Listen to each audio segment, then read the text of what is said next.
In the year 2016, Microsoft acquired company Lionhead Studios was closed down after the cancellation of their latest game, Fable Legends, a cooperative multiplayer game that was not received well upon its initial reveal, and soon Microsoft lost yet another exclusive franchise they owned. By this time, Lionhead Studios had lost most of its core development team, including Peter Molyneux, but honestly, fuck that guy. He had some good ideas, but for the most part, he was a snake oil salesman that would set unreal expectations for the franchise by claiming gameplay features that would never make it into the game, causing more harm than good. But before all of that, in the year 2004, Fable was launched on the original Xbox to a major commercial success, selling over 1.4 million copies just 6 months after release. While Lionhead Studios may be gone, the Fable franchise is still available to purchase, with Fable Anniversary being a remaster of the original Fable made available currently on PC and Xbox One. It's been nearly 15 years since the launch of the original Fable, so how does the remaster hold up for new players looking to start the franchise on Chapter 1 on the PC? Let's begin with an introduction to the world of Fable. In Fable, you're put into a fantasy world filled with heroes, villains, and a wide variety of monsters.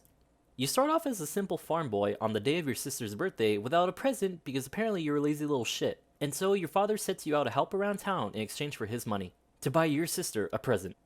The first thing you'll notice is the camera has this really awkward feel to it if it's positioned near the character. The camera will move where you want it to go, no problem, but it has this habit of centering itself back on the character, almost like it's telling you, hey, wait, you're not supposed to go that far, come back here, each time.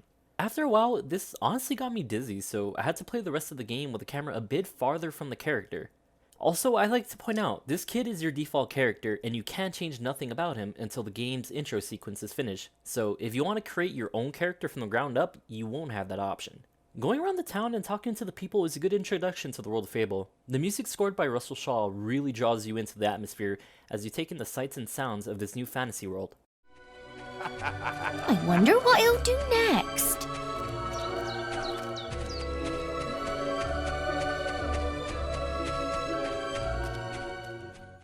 Along with that, the voice acting that is presented feels well done, with characters feeling like they have some actual life to them. Hell, even the young English kids sound like nails on chalkboard just like in real life. My cousin says that the barrels in these warehouses might have stuff in them.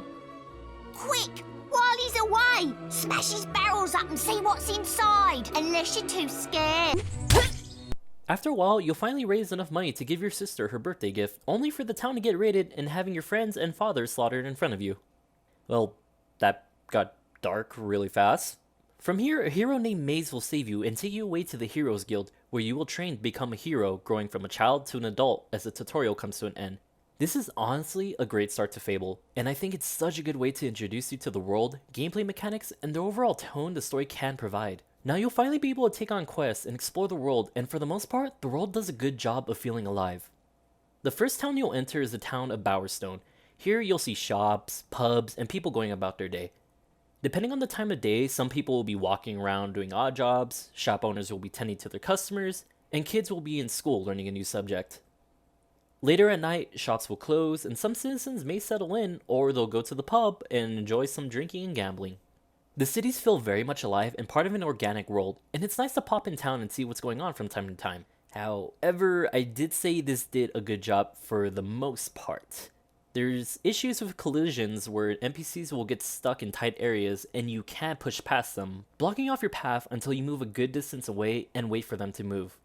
This is one example of the very questionable AI programming the game will have. Besides that, in between towns there's a world to explore connected by roads for you to travel through.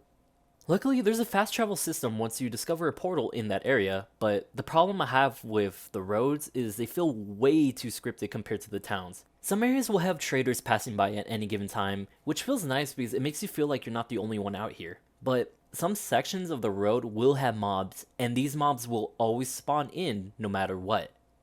After a while, it ruins the illusion of an organic world, as you could step into an area and guaranteed there's going to be bandits or wasps in the area harassing the traders. You would think these mobs will have a chance to spawn in randomly, or even being able to see them traveling the roads, but no.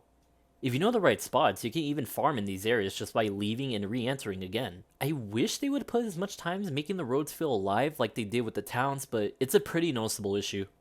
While facing these mobs, you have 3 options to choose from to defeat them. You have melee weapons like swords and hammers to fight them off in close range, but unfortunately Fable suffers from awkward key bindings to PC. To lock on, you have to press the spacebar, which honestly isn't bad, From there, your left mouse button is your attack, while the right mouse button is your flourish attack, where after getting high enough combat multiplier, you'll be able to do a special attack and break through an enemy's defense and deal more damage. Now, the real problem comes from the block and dodge button being assigned to your mouse wheel, where you have to awkwardly hold the mouse wheel down to block and jump out the way. Fortunately, you can set key bindings in the pause menu, but you can only do this while in-game and not in the main menu. The only reason why I bring this up is because awkward controls like this feel like they didn't take the time to test how fluid combat feels on a mouse and keyboard, and maybe the PC version was just an afterthought. Something I found totally annoying is you'll have a habit of knocking down enemies, and when they're on the ground, you cannot injure them until they get up, meaning you have to stand there and wait for them to get back up, which really messes with the flow of combat. After all that, melee combat is pretty simple. I know this sounds like the most boring description ever, but it's really just attack, block, and flourish when available till your enemies are dead. Next we have the bow. With the bow, you can lock on and hold the left mouse button to charge your arrow and release it for more damage. Along with this, you can press the right mouse button to aim in first person mode if you want more control over your shots. One thing I did find weird in the bow is that for whatever reason, there is friendly fire where if you're locked onto an enemy, but an ally happens to step in front of them, you'll hit your friend instead, which is weird because for melee and a good chunk of the magic abilities, this isn't the case, and you don't have to worry about the positioning of your friends. This causes some major problems with the bow when you're doing quests that involve an NPC, since you'll constantly have to worry about not hitting them and repositioning yourself because their dumbasses can't move out the way. And it doesn't help that I can show you the entirety of the bow gameplay with this single clip. Attack the Wasp Queen again. Remember, you could also use your will powers against her. Yep, that's basically it. The bow doesn't have any other options other than just aim and shoot, making it, in my opinion, the most boring of the three combat styles.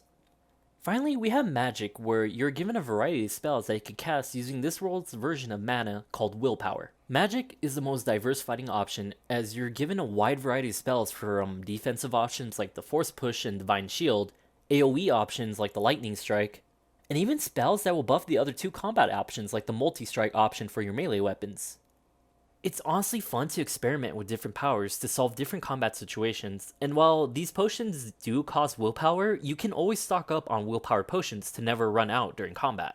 Since you are offered different combat styles, I think it'll be easy to find one that suits your gameplay. But I will say, combat during early game does feel a bit grindy and bland since you don't have much options. Late game, however, you'll have access to a wide arsenal of weapons and spells to mix things up. I know I might have made magic sound like the only fun option, and I will agree that melee and ranged combat are pretty bland, but keep this in mind. Fable is a pretty dated game combat-wise.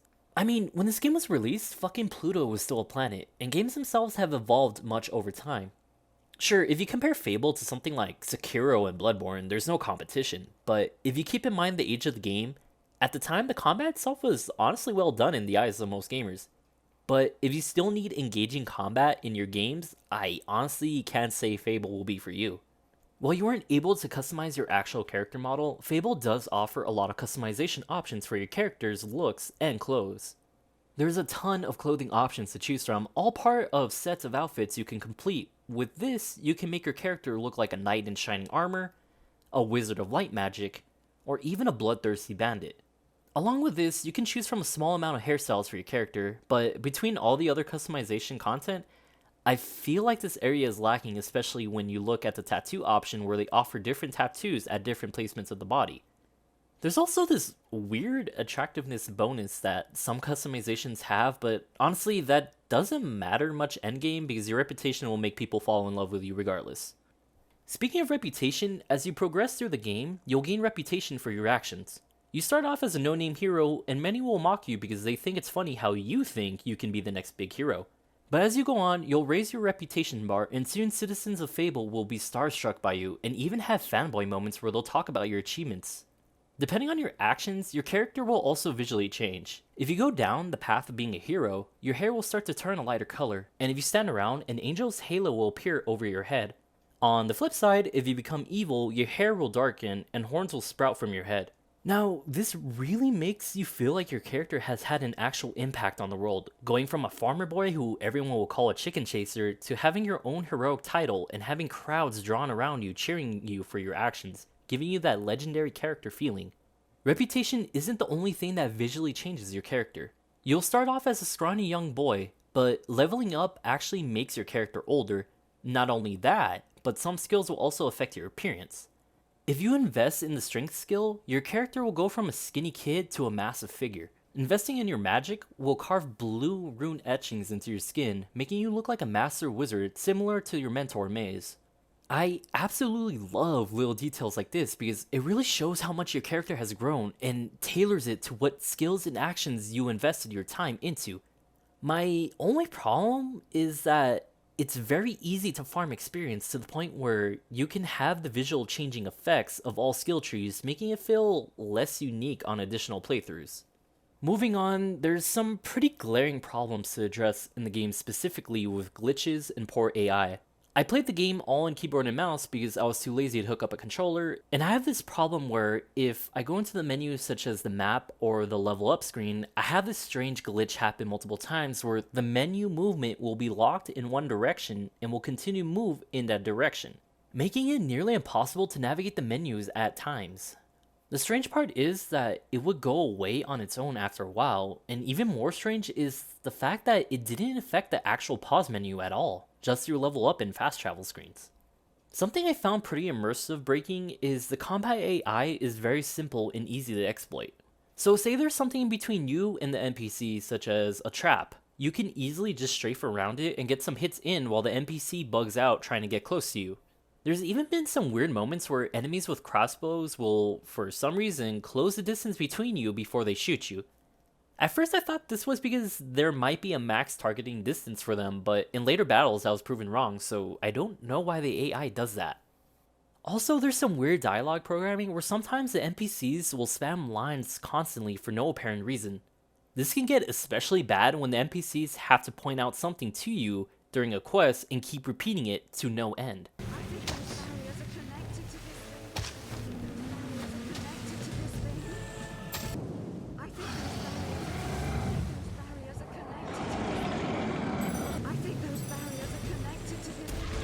Finally, one flaw I did especially get annoyed by is the fact that you have a single designated location where you can level up. This means you can't level up from the comfort of your skill menu, and the only location you can spend your experience is at the Heroes Guild. And this stays like this for the rest of the game. Sometimes this seriously breaks the pacing of the gameplay where you just cleared a quest line and you want to move on to other objectives, but then you realize you have a ton of XP to spend, so you have to quick travel back to the Heroes Guild, spend your experience, and then quick travel to the nearest location to your next objective to continue what you wanted to do. Okay, we covered a ton of gameplay, so let's talk story and content. Fable Anniversary comes with the Fable Lost Chapters expansion, which adds more content than the original game release had. Originally, you had to buy the game again to get this content because DLC wasn't a thing at the time. So if you're like me who played the first game but not the expansion, there's a good amount of new content to discover.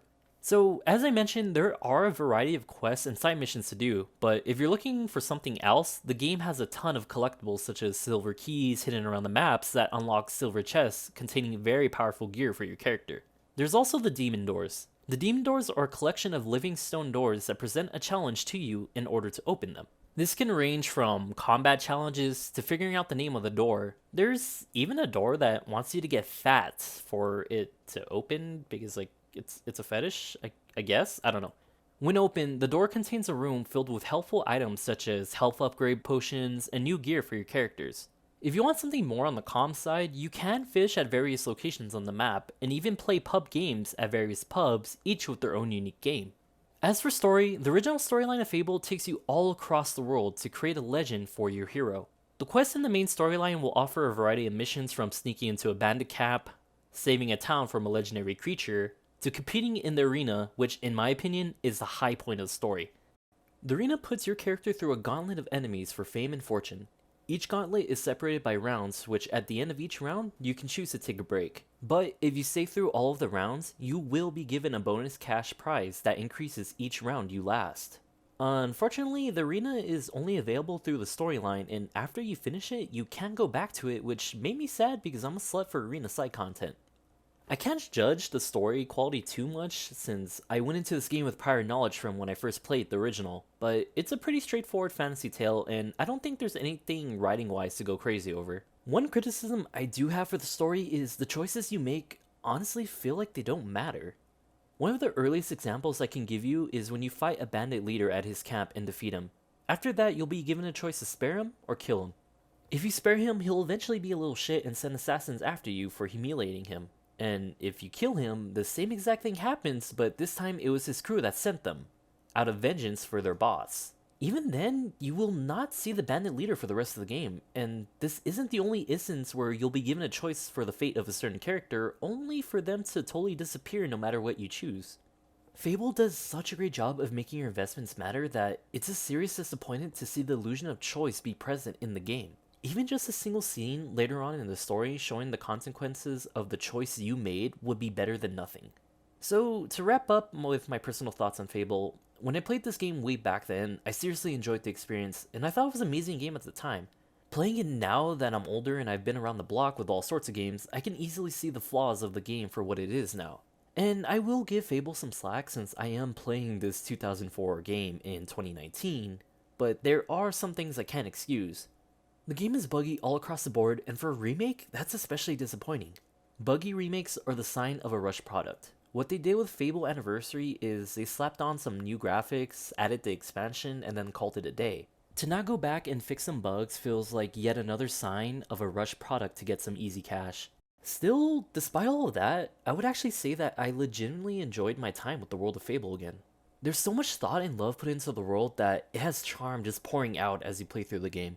I wish the game didn't have the bugs I had a problem with, but once they were gone, I was back to enjoying what Fable had to offer.